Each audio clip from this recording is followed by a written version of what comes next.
Local environmental groups are suing the state over plans to expand I-5. This also comes 2 weeks after the Oregon Department of Transportation announced a $500 million grant from the federal government. Ariel Salk joining us live tonight at North Portland, where that project would be taking place. Ariel, what'd you find out today?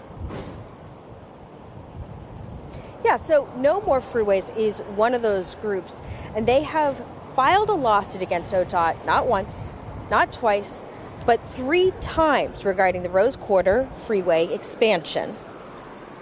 Our main thrust has been to make sure ODOT's accountable for all the environmental impacts this project will have. Local environmental groups file a lawsuit against ODOT that alleges the proposal to expand I-5 fails to comply with Oregon laws. State law says that ODOT's project have to be compatible with local plans, and our lawsuit is saying that they are not, in fact, compatible with Portland's comprehensive plan. In the suit, they say urban freeways have significant impacts on the cities at the tremendous cost currently estimated by ODOT to be as much as $1.9 billion.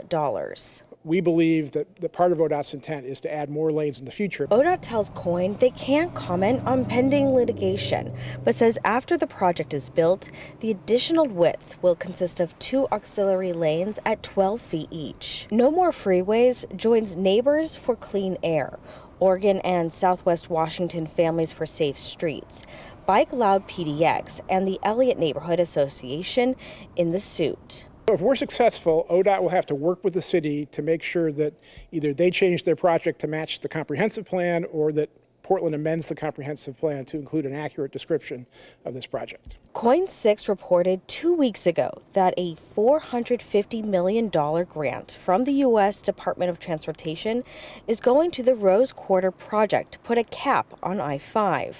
The goal? To restore the Albina community that was so deeply impacted 60 years ago after the construction of the freeway. By connecting the community above the freeway, Smith says they're in favor of the capping. In an age of evident climate change, every dollar we spend on widening freeways is a dollar that could be better spent providing more sustainable transportation or reducing carbon somewhere else. Now, the Historic Albina Advisory Board is hosting a meeting tonight on the Rose Quarter Improvement Project. That meeting did start at 4, but it's going to last until 6, and it is live streaming on YouTube.